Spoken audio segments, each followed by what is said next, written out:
Yeah. uh, right. What a beautiful poem to start with. Thank you, Jacques. Um, yeah, today I'm just gonna read some poems. Some are like works in progress. Um, some are fully fledged, some are older, some are newer. It's a lot of different poems sprinkled about. And hopefully they kind of also speak to each other as we move. So yeah, I'll just probably read the poems. I won't do too much explaining unless it calls for it. Uh, yeah, yeah. I think let's jump straight into it.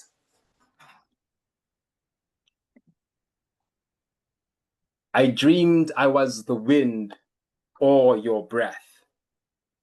There is a wolf wind rattling the inside of my skull, all howling, all longing, all standing on a mountain cliff.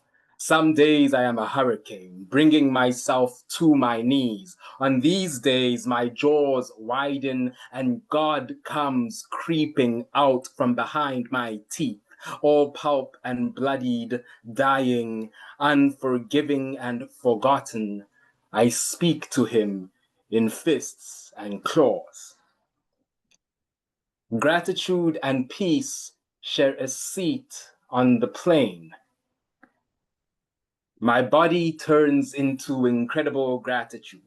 This is the fifth country in 5 days, and Paris is a dream. Addis Ababa is a second in time. Cape Town is a home that lends me its blessings, but also a shack I am still burning in with no fire trucks available.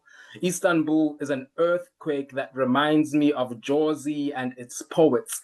Italy is a warm bed, finally, drenched in sin.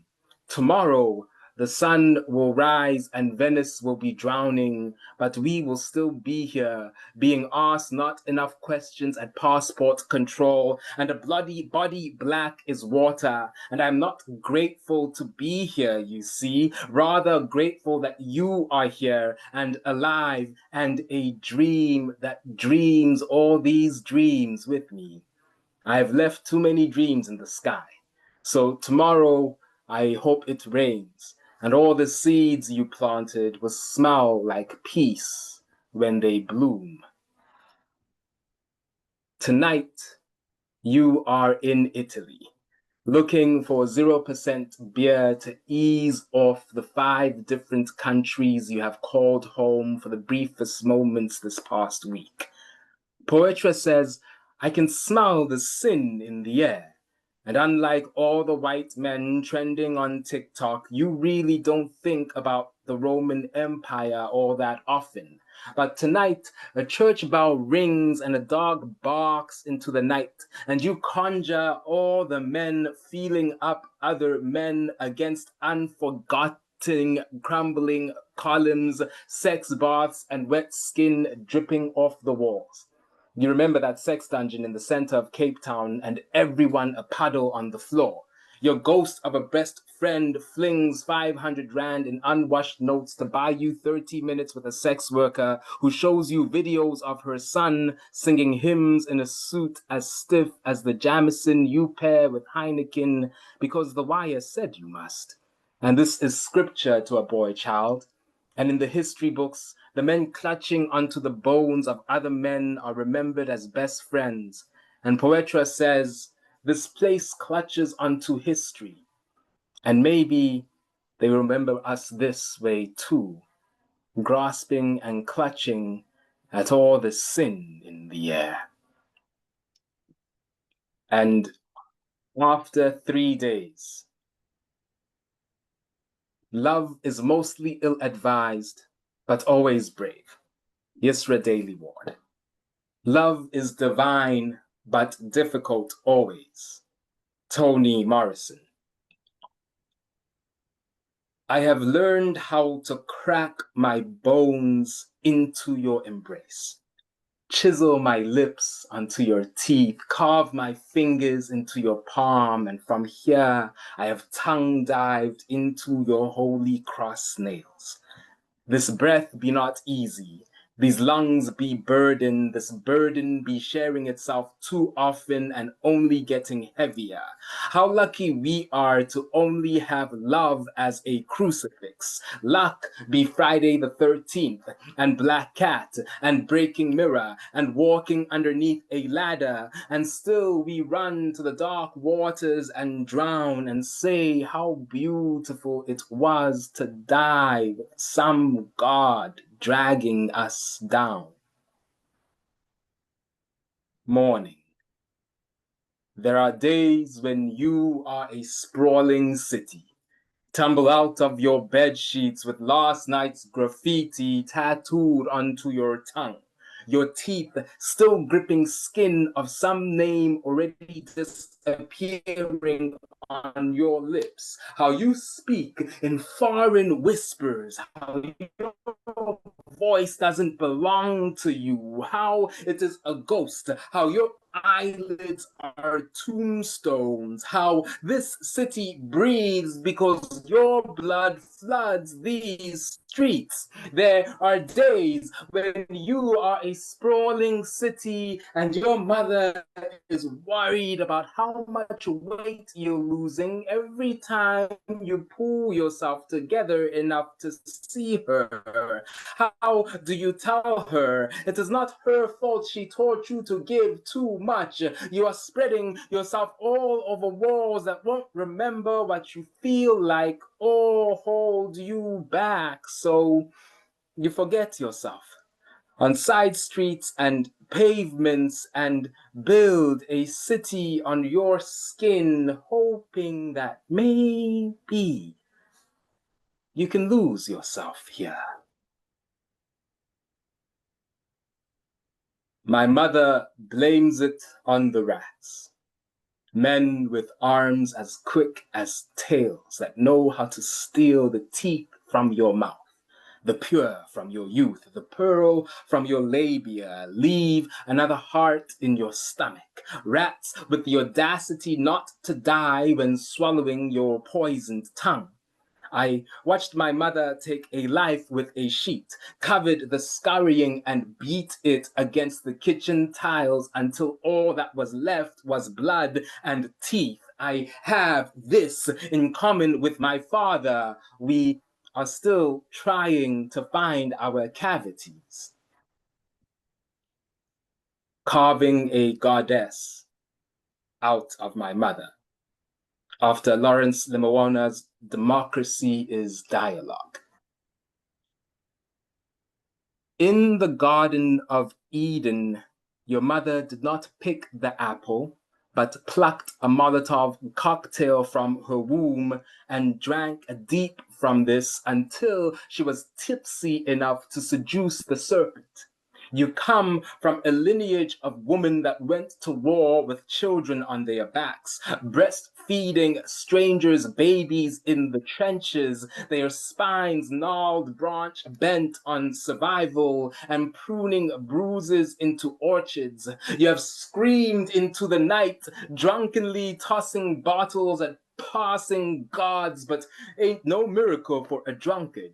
You know the underbelly of the city too well, flirted with the shadows, misplaced hope in darkness, put away childish things. Still, songs of revolution put you to sleep. Violent lullabies stolen from the first days. Your back turns into a tree trunk.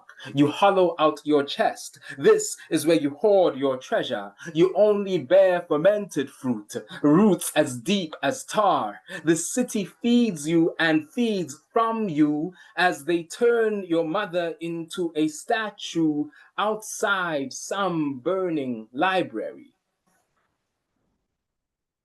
A book of dead black boys. Anthology, which means a book of poems, is Greek for flowers.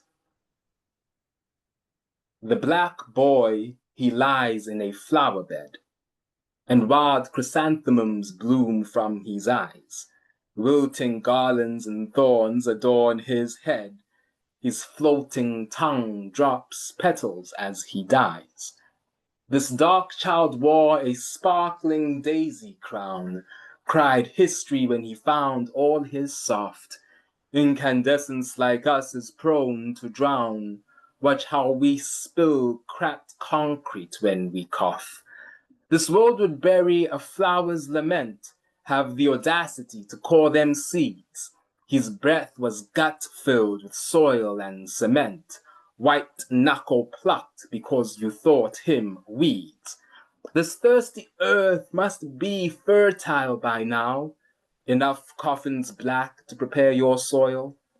But when the black grows back after you plow, will you still use those hands for sweat and toil? How I envy the lonely wandering cloud. I write only of trees and wreaths and shroud.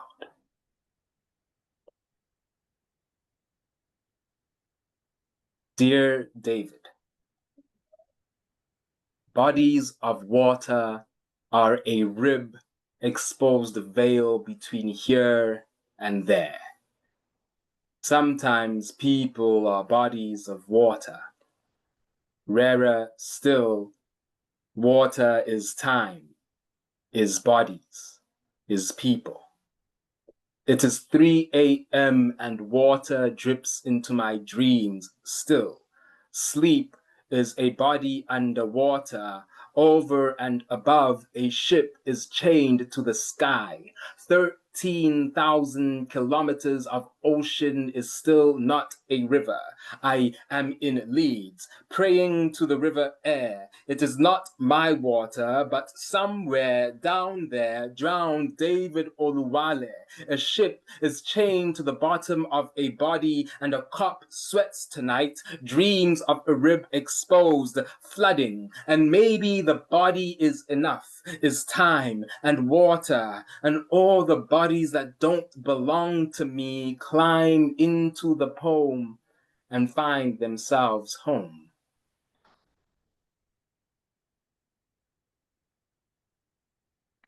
Exit strategy. Everyone is alive somewhere in time. Memory is a trickster, makes home of everywhere you struggle to remember, unsure if you share your burnt fingertips and cigarettes with ghosts, or the mirage of friends ready to leave as soon as you ask them to stay. You live in the folds of their escape plans now, in the creases of frozen clock faces, your favorite haunts possessed with final rounds and lost calls you cannot now know will never happen again.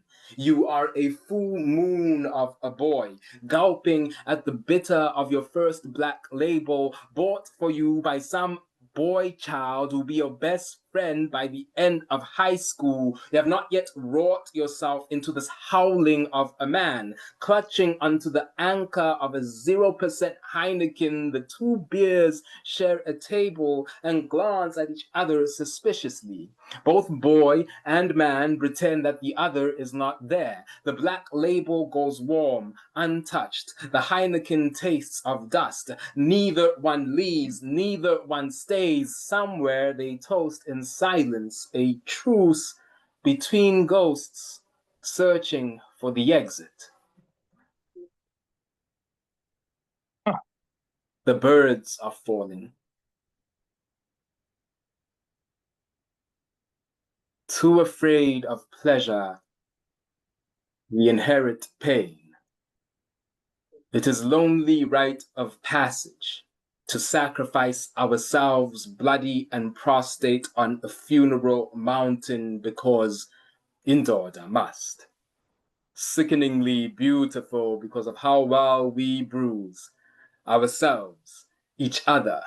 Crows we let feast on our wounds. In time, the worm will devour the bird. It is slow, but the bird is patient. It gives of its wings, provides its bones because Indorda must. The worm will turn dust to dust, will till the ground, unearth the early dead. We too give of our bodies, breaking and snapping because indoda must. It is peaceful here, cracking masculinity into kindling. Watch it sizzle and burn. We know how to build a fire, how to take life, season our flesh with smoke and salt.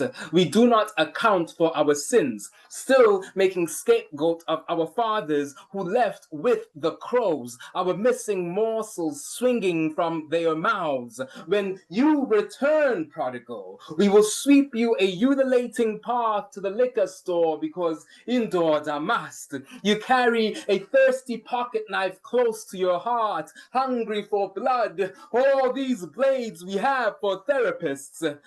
Another one of the men I love will turn to ghost in a tavern tonight because indoors I must. At the funeral, a vulture will sit beautiful on his coffin. We will rejoice in our plague, say he was a good man, died early enough not to twist himself into a sneering eulogy. At night, I dream of his corpse. The worms that feed on his good will feast and feast and feast until the earth is belly full, until it opens its mouth and we drip from its teeth, and all us graves will finally laugh.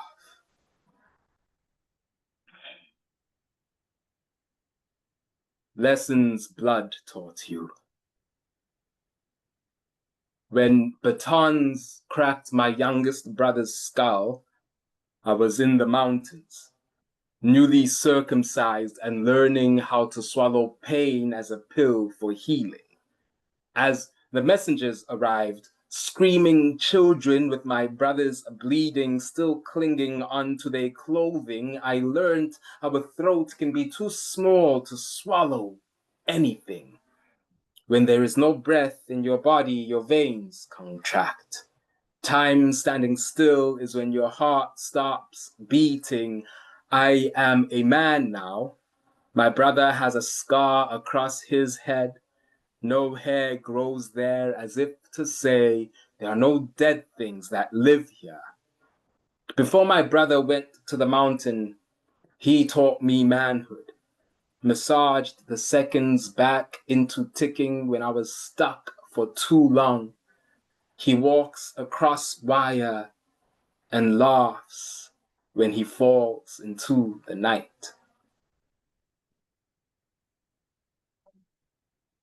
I dreamed I was the wind or your breath, too. In this desert, I must be the only wolf that sings, the only wild thing to have gnawed at your heels. How you danced and kicked me on the nose, despite I creased and tearing, I fell in love with you as emeralds tumbled out my eyes, my moon.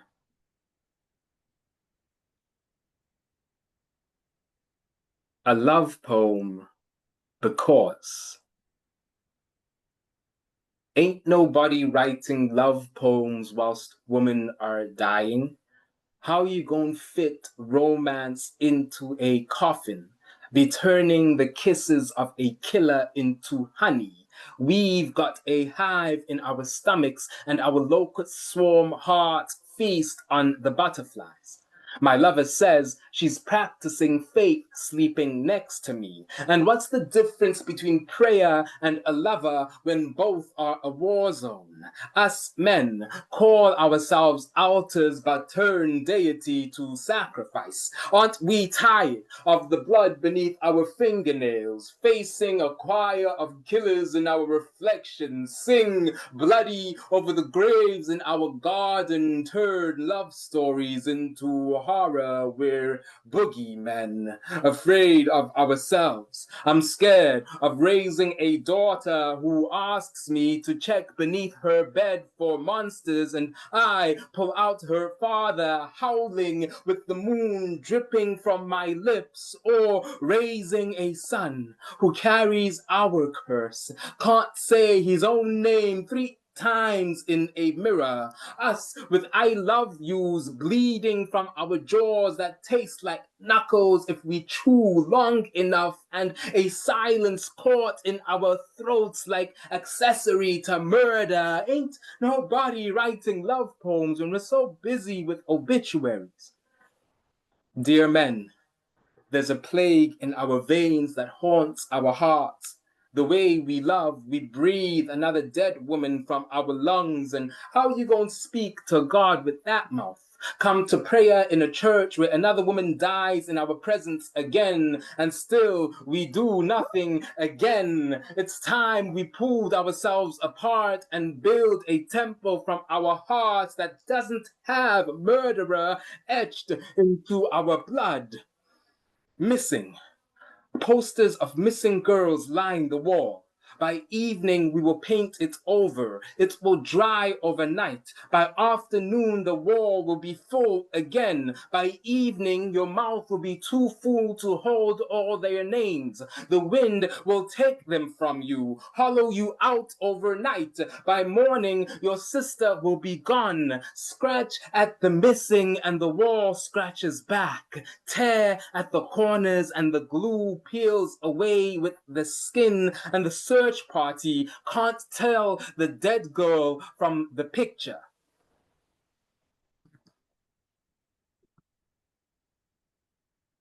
Returning home.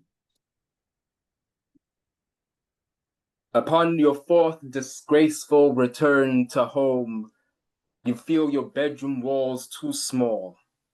Upon each cumulative visit, the duration of your stay shortens. This time, when living out your bag, you wonder who is chasing you out. You write this poem in your father's study. Pictures of you as a child adorn his shelves. A canvas print of the time you won your first major competition towers above everything else. Your other trophies litter the house. Your mother does the decorating. Your father does not remove them. You think yourself blessed to have a home to return disgraced to. Your dentist cousin is starting a private practice. Her unboxed chairs, ordered cheaper from China, bloat the passageways. Your brother cousin nurses his psychosis. A life he built crumbles and he haunts our halls. Your mother runs an Airbnb that takes in men like you. Your parents, accustomed to crafting family from a distance and feeding everyone with an open enough mouth, know a stranger when you're there. You buy enough groceries to fill both fridges, pack another bag for yet another flight, and give everyone enough space to learn to love.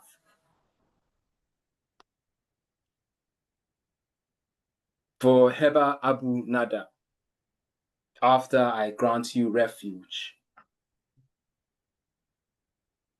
And if it is refuge you seek, it has not yet been rebuilt. The ears of the oppressor are plugged and their hearts are as dark as mud and rubble. But the other day, a teacher held a class and the children sung your struggle songs. They sat in the bones of a building bare. You could see the graveyard of a city, the empty tombstone homes gaping, the people no longer waiting to die, the living happening between held breaths, unbreathing at nights, hidden beneath blankets, unraveling, comforting children crying whilst rockets rain tonight, every night. 100 nights, 200 nights, 250 nights, 505 bombs a night. The living happens when the sky is clear and the dead are unburied.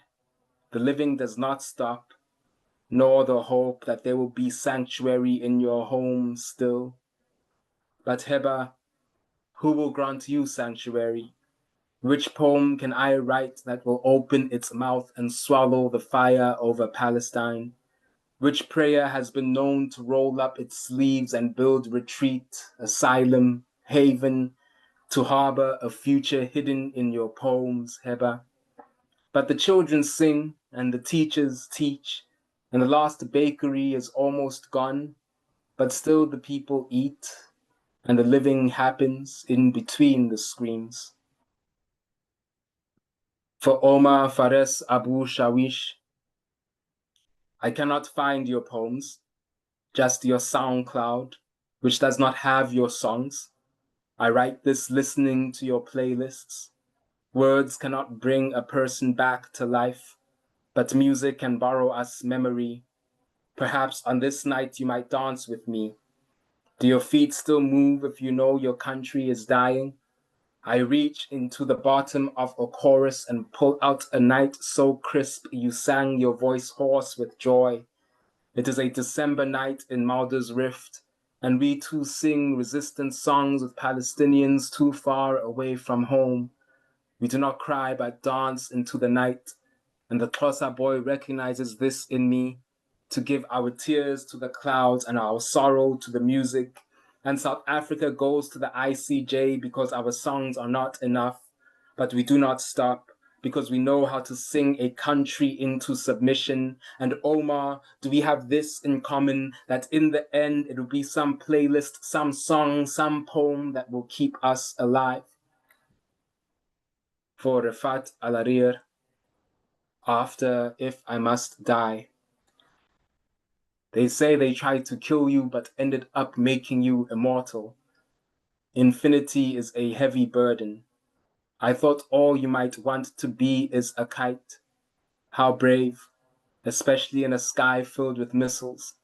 Instead, now you are a poem whispered on the lips of millions. All these voices are not enough to end a genocide. All this eternity and not enough time to say goodbye. All these lives and still too many kites in the sky. If we could block out the sun, then could we blot out every brilliant blaze of father, mother, child, the new martyrs?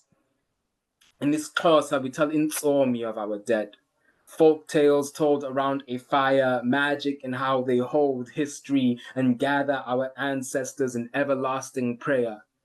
Now you are part of our fables and parables, and those that steal olive trees cannot know this alchemy of turning ghost to tale, fact to fiction to preserve its holy, of burying all our unnumbered family beneath our tongues and resurrecting them just when the thieves think they have taken us all. We have learned the spell of turning our mouths into kites, into angels and hope and love.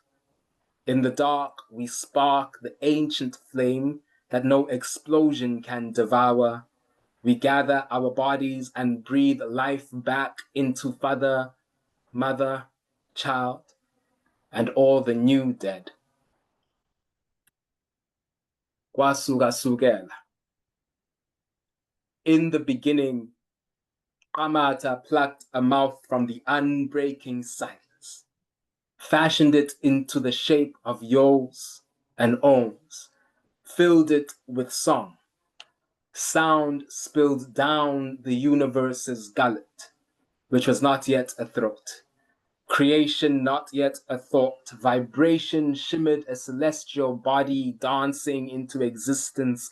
Drum skin expanding, stretched over hollow space. The cosmos played the first rhythm, a rippling heartbeat birthing suns naked and thrust into chaos. Moons clutching onto the afterbirth of stars, broken water and placenta. What a mess was made for the sake of breath. Lungs rooted in the sky where Kamata planted the first of our kind.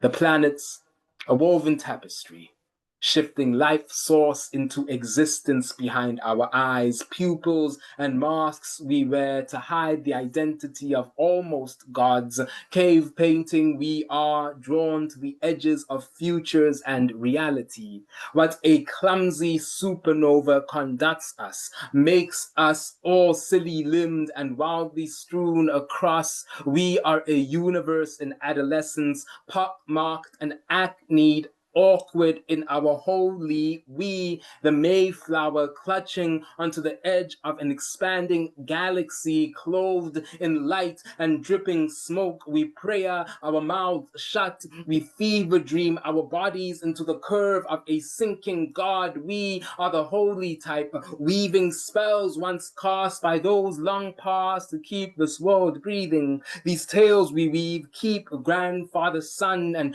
grandmother moon in place. They make the darkness that surrounds our nights and the light that surrounds our days. The spells are moving, changing, aging. Everything we thought we were understanding, instead now we build ourselves, and we look to the clouds and the ghosts and the spirits and the stars, because every almost god has looked to the sky and wondered where they came from. Grandpa's pipe. We, all black magic for hearts, have peeled back the night and swallowed the stars.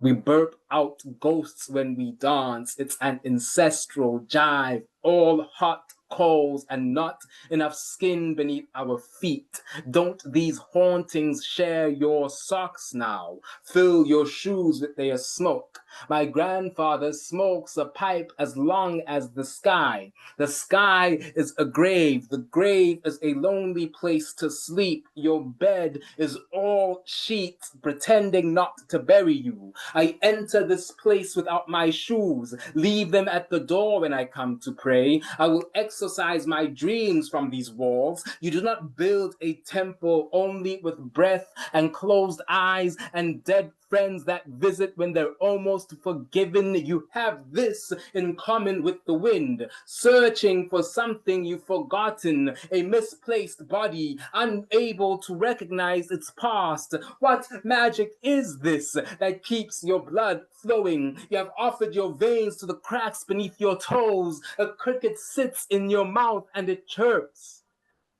and it chirps, and it chirps. The night closes in, and all that is left in the sky are skeletons and light you couldn't pick from your teeth. You hold the past in you, and a pipe makes up your spine. These ancient medicine men gather around your fires and make the world anew and say, look, what a mess we've made.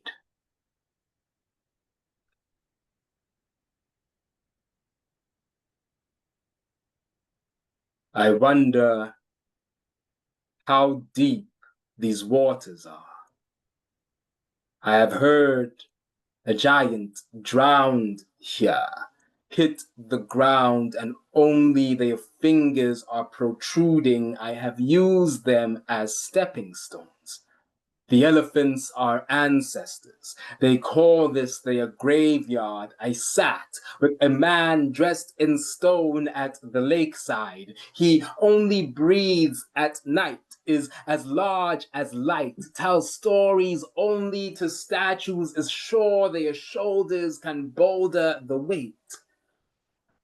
I haven't moved in days. The waters are rising, but I've started writing these stories one pebble at a time. This is how giants learn to drown. Children of the stars, you've carved your names into meteorites once. Your skeletons made of obsidian caves within your mouth.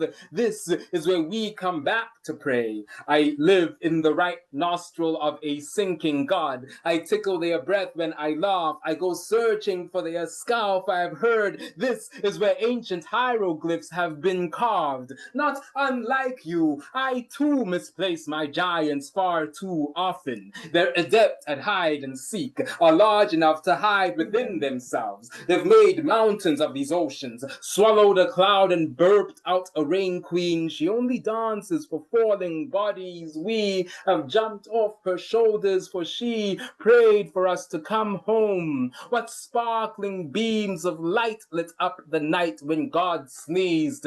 This holy bee contagious, a rusted chain inside your throat you use to drag out a sacred mountain top. You have resuscitated a rock slide. I have heard a god almost drowned here, and you thought your breath not divine, not a miracle to build continents with. How many almost humans have you saved with your tongue? How many more descendants dangle from your lips as lifeline, or scratch your skull searching for their origins? You're where the beginning begins. You know this. Your muscle memories are Siziintsomi, you will tell to your kids. You keep them from disappearing, and even their children feel this. Look how you make sculpture of a dream. Freeze the wind so it can find a body to live in. You've done this many times before. The tide is falling and you've started breathing. I almost fall off a stepping stone because the fingers are wriggling. You hold me in your palm, and my home is your mouth and your nose, and your breath is a rock slide, and all your children come tumbling out. The waters are only this deep as long as you allow yourself to drown, to fall through the sky and never hit the ground. As I turn to statue, I wonder who I can give these pebbles to. And the tide takes me. Children of the stars, come back to the waters. Your ancestors are calling.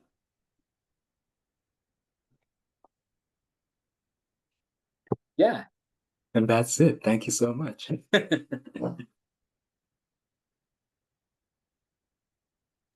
Lisa, I hope you can hear me. That was an incredible reading.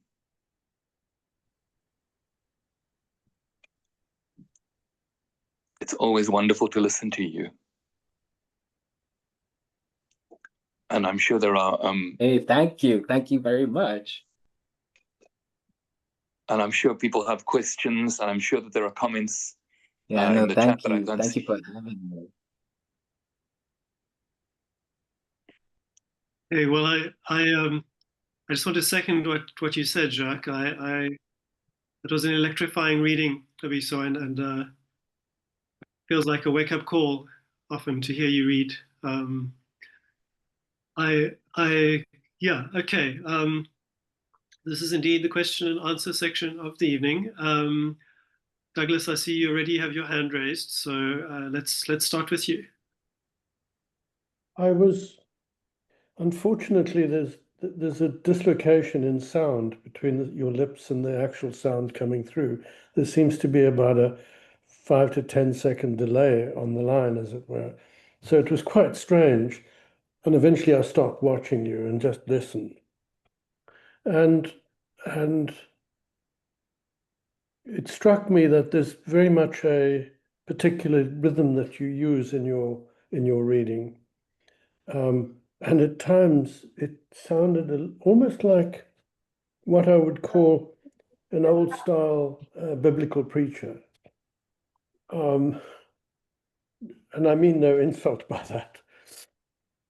But it had that sense of if one's ever seen clips of film of preachers in the American South and how they would address their folk. So my question is really, I presume you're aware of that because you're clearly very conscious of how you present. And is there a relationship in your mind between that and isiXhosa praise poetry?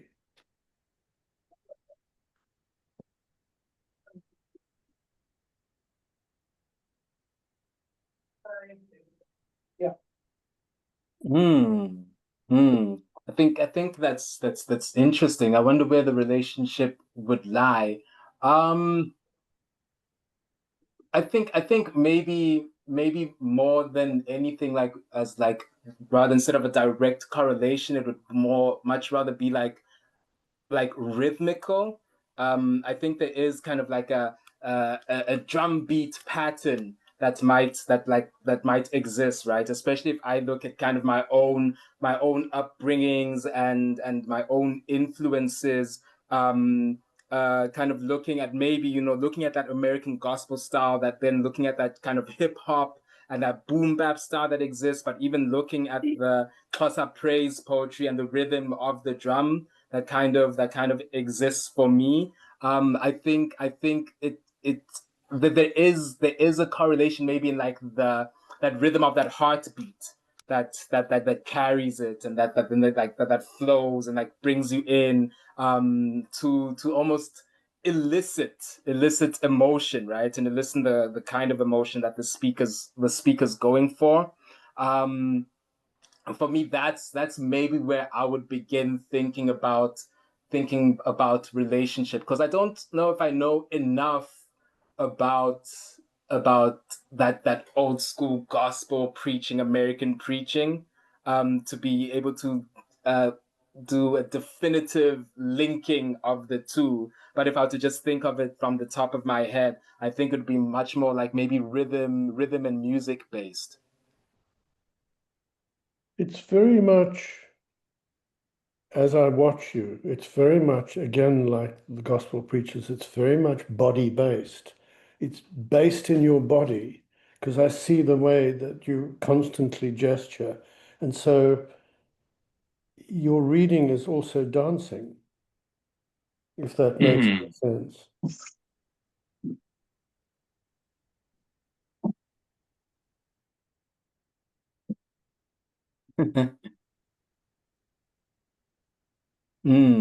I like that. The reading being dancing as well. Yeah. I mean, I think I have, growing up, I've always kind of had people, like, even when I'm speaking, like ask me, like, or be like, oh, we don't know if he's speaking or reciting a poem. And I suppose that's also how I've always referenced and referred to speaking, to poetry, to performance, is that it also comes out of the body. It lives in the body. um I helped a friend of mine, like, back when I was in university, do his masters in movement as well, where like I'd never been like a dancer, like in any sense, but we explored how sound and speech can then also come out in movement and in body. And I think that relationship for me then becomes like maybe a stronger one. I mean, even when I'm writing, I'm sure I'm not the only person that does this, but even when I'm writing, I like to stand up, and I like to move, and I like to find the rhythm of the piece, and where it's going to land, to be able to find the right word that creates the right rhythm, or that creates the right tone for the piece itself.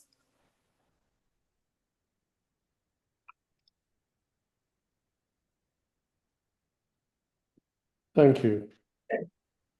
If that makes sense. Thank you, Douglas. Thank you, Xabiso. Great question and answer. I see Karen's hand is up. Karen, go for it. Let me put my video on, sorry. So you don't have to look at a black nothingness.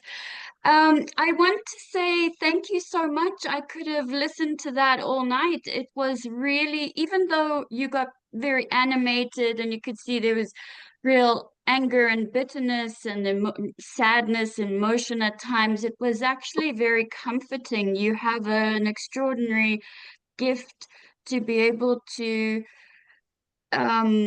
carry people with your voice. So not only the words that you're saying, but the voice itself, the tone, the timbre, and it was it's just very extraordinary. So thank you very much for that. And then I'm a little bit nervous with my question because I worry that it's going to come across as pretentious. So if you will just put up with me and understand that it's coming from a place of genuinely wanting and your thoughts on this. So I recently listened to a podcast about AI and how we're one of the last generations that will be able to read and write because we won't need it anymore. It's all going to be done by voice message or video or anything like that. And then this week I've been lecturing on oral storytelling with my first years. And then I also watched, someone sent me, I think it's a recent clip from Ocean, I don't know how to pronounce his name properly, Ocean Vuong, the poet, about how the problem increasingly with lecturing students is that they are so ashamed to present in front of each other, to recite their poems, to be seen to be trying. It's cringe to be seen to be trying. Instead, you just sit back and you're like, oh, I'm too cool for this. And I have noticed that also with my class where they don't want to share. It's, horrible. The thought of having to share anything they've done is awful to them. And in the same way that the thought of having to actually read and write in order to be a writer or a poet of any kind is horrible to them because that's part of trying. And so I suppose I'm curious about where you see spoken word poetry, which is increasingly popular and so vital, but where you see that going in the future. Is it going to be, at least it's one of the things that AI can't completely take over because we still need a body to be performing it until they build the robots. So I guess it's just a huge, big question that doesn't even have a real question to it. I'm sort of wondering where we're going and what your thoughts are on it. Sorry for rambling.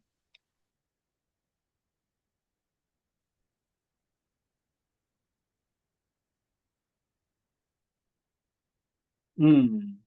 No, thank you for the question, Karen. I mean, it's a tricky one, right? Because we don't have the answers, and we're constantly lagging behind these technologies that are coming out, right? Like how do we begin to engage with AI? How do we begin to engage with AI ethically? Because I'm very much of the school of thought of, like, instead of running away from the technology, how do we begin to use it in interesting, innovative ways, right? Because I think the more we fight back, the more we build those blocks where we can't engage with, like, this young generation who are coming up with this uh, with this kind of technology.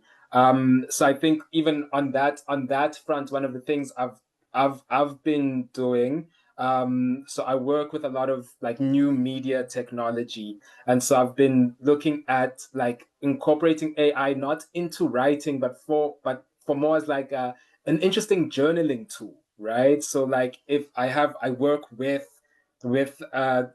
developers as well, and software developers who can kind of localize information, and you can use AI as a journaling tool, and then it works really well to kind of, like, oh, so what have I been writing about, and what has my mood been like in this week? So, like, it gives you interesting insights on your own writing instead of it doing the writing for you. So that's been, like, kind of one way of engaging with technology. But, like, to more jump into, like, the meat of the question, just around, like engagement and spoken word. so I'm very much like in this in the school of like applied theater and utilizing arts and theater for activism and for education and for change. And I think one of the things like we really look at and work with in applied theater is the imagination, right? And so how do you convince people to use their imaginations to come into play, to find new solutions and to find ways of like sharing as a community and as a group?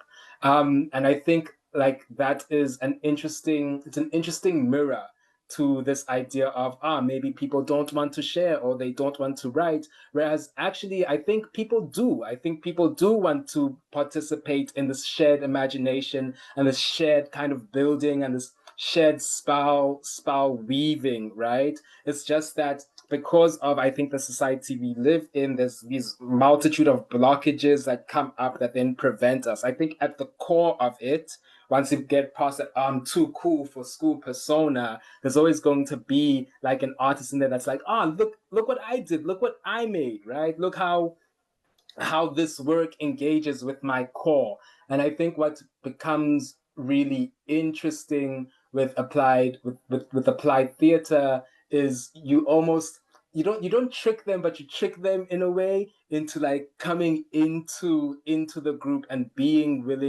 willing to share, right? So I think if you go up to a student and you just straight up like, all right, give me your poetry, like they're gonna go, no, I don't want to, it's sacred. But then if you come into the group and be like, okay, cool, we're gonna move around. Here's a wall with paper on it. You write a word there, you write a word there. Oh, we're building a poem together. Oh, we have a group poem. Let's read the group poem. Now we're gonna go separately and write our own poems. Like as soon as you create like an environment that's almost like holding that, people open up like a lot more. I think it's especially like poignant with spoken word, especially if you look at the culture of spoken word and slam in South Africa and then kind of extrapolate that like to the rest of the world. It's very much like one of the easiest and cheapest art forms to get into, right? All you kind of need is a paper and a pen, or some people even just like freestyle straight from the mind, so they don't even like need that. So it becomes really accessible for like for every single person, and then that's why you find like a lot of spoken word stages, a lot of slams in South Africa are so full with like a variety of people who are getting on that stage and are sharing that voice. And I think that also happens because these stages set up that space of imagination and dreaming together and being able to respond and feedback and creating community. I think there was a guy when I was in DC like years ago at the Brave New Voices slam for like high school kids, and the guy who was running that, his name was like Hodari Davis, and he said something really interesting. He was like, the slam obviously is not the point. The slam just offers the structure, right? So people, it's like Sesame Street, right? So people will come and be like, yeah, Amo's my favorite, Big Bird's my favorite. But at the end of the day, they've learned their 1, 2, 3s, they've learned their ABCs. So like the slam almost creates this like, competition and who's the all-star and who's the celebrity of the slam scene. But then like when you look at it, people are engaging with literature. They're going back and they say, no, I want to write my own poetry. I'm not going to use the AI. They're engaging with really difficult topics and like afterward hanging out and like breaking those down and breaking down what was a good poem, why was it a good poem, what was good writing. I know a lot of slams these days, or the ones that are happening these days, also are coupled with workshops as well. So you don't just come and slam and then you're left alone, but also like it's like, okay, cool, this is how you improve your writing, this is how you improve your performance. This is like the community that you're building, right? So I think it becomes how do you create a network of sharing as opposed to like a single sharing moment, right? I think in a moment of sharing, they can be very like withheld and like, no, it belongs to me. But like if like I'm going to be in a class with a group of people for a semester, for these 2 semesters, and we can create like a home or a community, then like not only do I feel more comfortable sharing, it's also as a group, we can coax you into sharing and help you improve and see your journey. And everybody wants to like hear from their peers how they've grown. Be like, in week 1 compared to week 54, this is a growth I've seen. I think everybody wants to hear that from their peers. So I think it becomes kind of interesting to play around with how to create structures in that way. Sorry if I was staring at you blankly. It's the delay of your body and your words.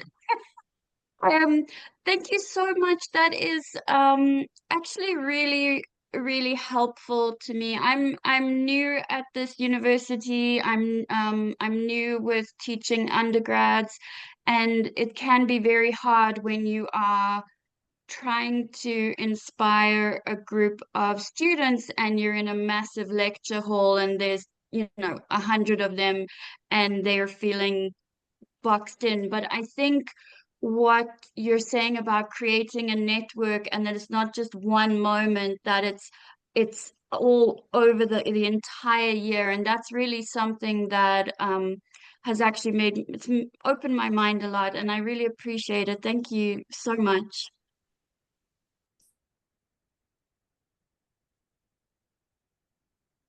Thank you, Karen. Thank you, Xabiso.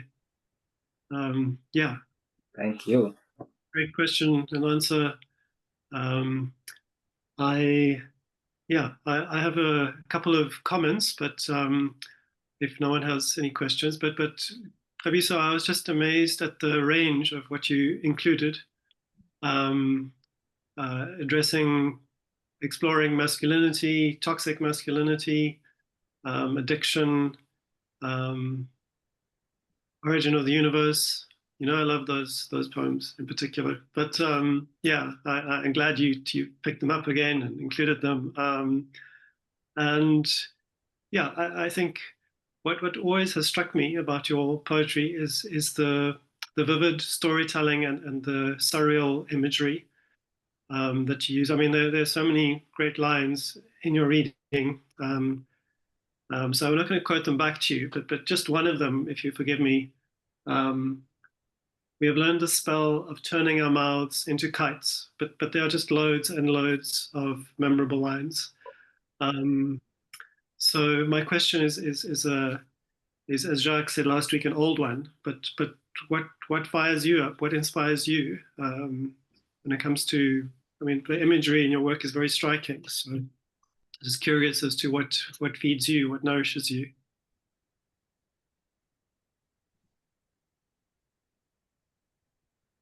Mm, mm,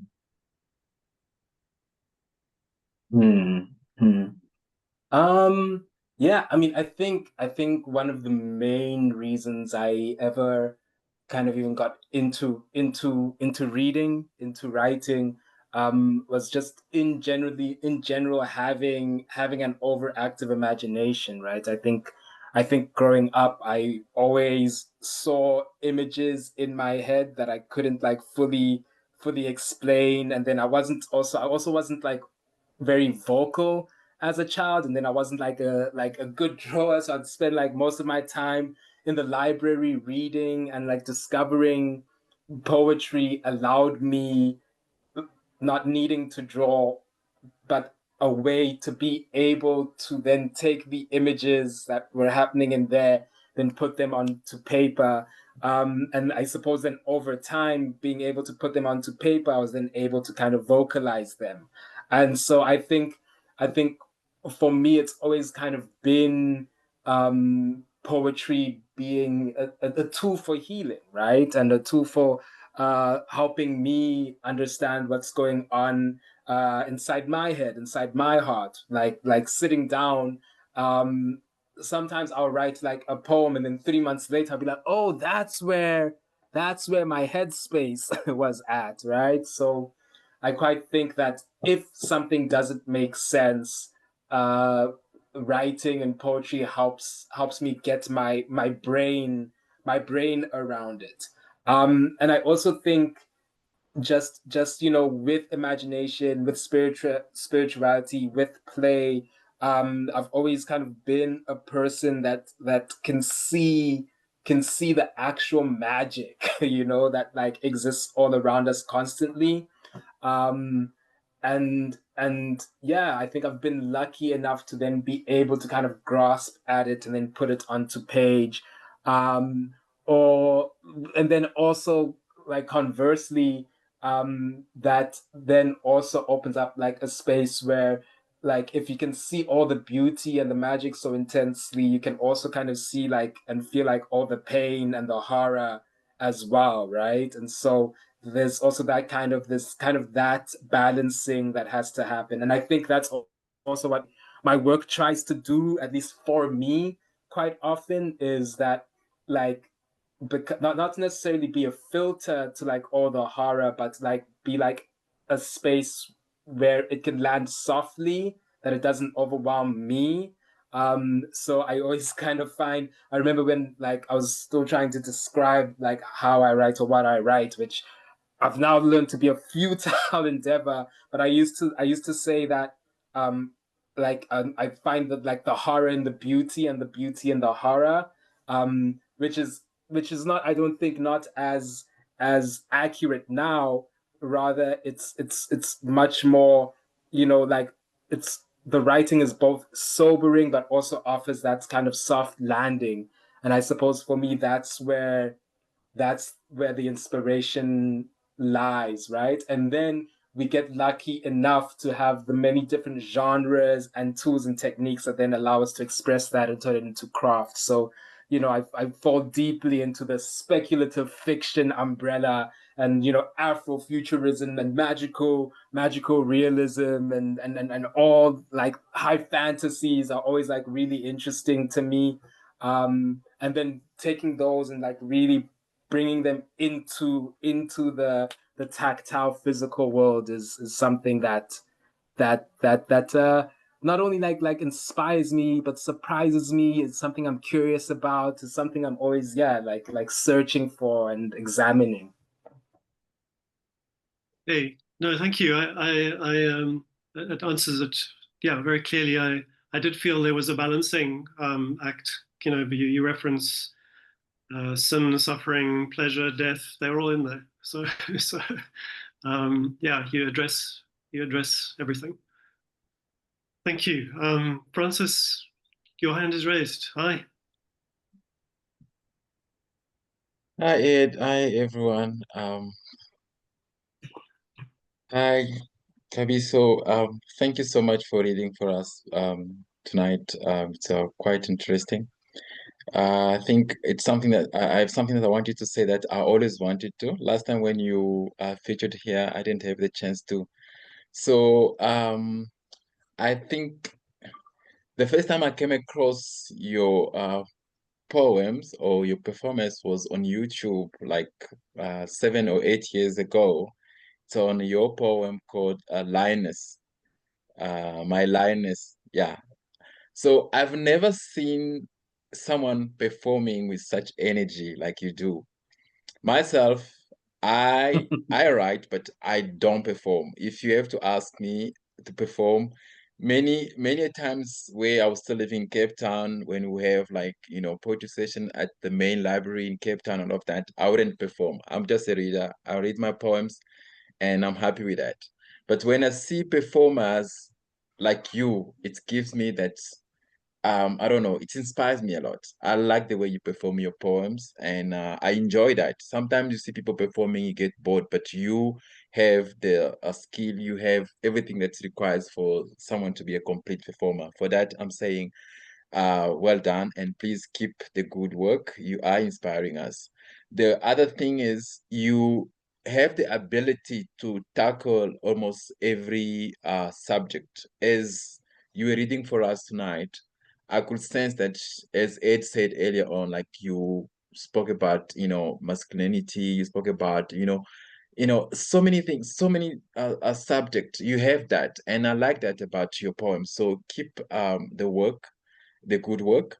So my question is that, tell me, when do you find the best time to write your poems, and how do you, because sometimes I'm this kind of writer when I'm in a meeting at work, a place where there's nothing to do with poetry, nothing to do with reading books, but somehow something will cross my mind.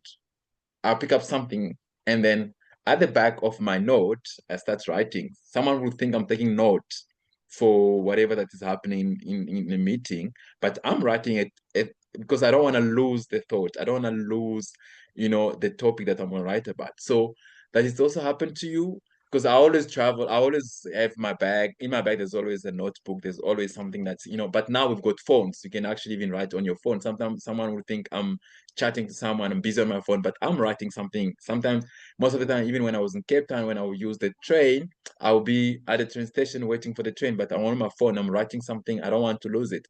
So for you, does it happen to you as well? Or how do you, when a thought, a poem, a subject, something crosses your mind, do you keep it until you go home or whatever when you find a place that's quiet, or you just start writing?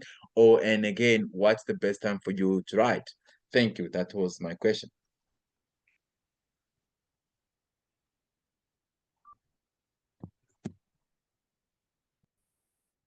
Hmm. Hey, thank you so much. Thank you so much, Francis. I really appreciate it. I appreciate you. Um, yeah, I mean the when does the writing happen? How does the writing happen is has become a trickier and trickier one. I think over the years. Because I think, yeah, maybe when I was younger, there was like a particular way that it happened, right? Where it would be here comes the inspiration, and I'm gonna write out the poem, and I'm gonna write the poem out like in one sitting. But then like obviously over the years, and then going into then becoming a professional writer, like one has to also now develop a routine and a structure to be able to be uh like producing at like a required rate, right? And so I think I'm going to speak about like maybe at my most optimal, because I don't think like it always stays the same. I think it kind of fluctuates like how and when there's the writing. I think phones have made it like very like a much easier to be able now to like just whip it out and write a poem like as the poem is happening. People don't kind of look at you strange when you're on your phone. Um, and like typing out a text. I suppose like when I was growing up, I always had like a little small booklet like on the like in my back pocket that I would like whip out like in high school or university, and like I'd be like jotting as sitting amongst friends. But I suppose I was lucky, right? I was always kind of known as the poet from a very young age. So like if I was doing that, they'd just be like, he's just doing that Xabiso stuff. Like just he'll be with us like in a bit, right? So there is that moment of the poem landing or of the piece landing, and then it just comes out and it's well written. But also I think there's always conversation around like also improving the craft and constantly having like a daily writing practice, so that when that inspiration does land, you're better prepared to write like the better poem. I know right now, because I also not only do I write like full poems, but I'll write down like lines of ideas, or I'll write down like maybe just a stanza comes, or I'll just write down a concept, or I'll just see something that inspires. So I have like a writing list of things that I need to write. And I know that quite often, sometimes the things that I need to write, I feel I don't yet have capacity to write them up until like I don't know, I get to a point where I learn a new thing, or I read a new story, or I connect like something together over time, and then it all kind of like comes together, and I'm like, now I have capacity to write this, and I go back to it. Um, yeah, I think that also like it depends on where I am as a person, where the world around me is. There's like, yeah, there's so many different ways of writing, right? So I'm like, I've got my daily just journals, right, where I'm just writing about like what I'm feeling or what I'm thinking. But then also on top of that, I've got like my daily writing, where I'm writing focused on skill and improving structure and like bettering like that writing. then there's the many tabs of writing projects that are open, right? So if I'm not feeling inspired for maybe writing poetry today, maybe I'm gonna open the play tab, or I'm gonna open the short story tab. And I think, yeah, also like tricking the mind to always kind of stay excited and to discover new things. I think, yeah, I think quite often we forget to write to surprise ourselves, right? So there's always that conversation of like, write the stuff you'd want to read. So like writing a story sometimes for me, not knowing where it's going, like becomes really interesting. I'm like, oh, like it's almost like you are reading the thing that you are writing, which is like an interesting, like it scratches my brain in an interesting way. But then also on top of that, there is just then like planning out the whole story and like having the bones of it and then filling up the flesh of it. So there's kind of like, you know, like there's so many different ways one can go. And I've never been one person who like sticks to like the one type of thing. I kind of use the thing that's working at the time because it surprises me. I think that's also been, it's been the same with like the kind of work I do, you know, so I can like publish a book today, but then tomorrow I'll be working on a virtual reality film. Then and a year from now I'll be releasing an album. So I kind of go for me where the art calls and where the story calls and wants to like most be released and be like born into the world, right? And I think that allows me to stay true to myself and also true to the art and the writing process. But yeah, it's definitely lots of scrapbooks, lots of notes of different ideas, lots of half finished poems, lots of fully finished poems that need editing, like and then I kind of, depending on what project needs to happen, then I kind of pull from all of these different folders that exist. Thank you. Thank you, Francis. Thank you, Xabiso. It's yeah, I think one can relate to all of those different projects happening simultaneously with the writing. And thank you very much, Xabiso, for reading to us tonight. It really was an adventure. And what you said about surprising yourself, you certainly surprised me as a listener just throughout. So thank you. Could we have a round of appreciation for Xabiso?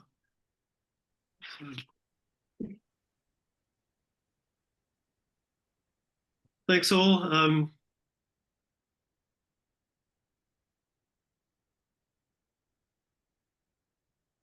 Okay, there's the delay again. Thank you so much. Thank you, everybody. I really appreciate it. And thank you for having me and thank you for listening.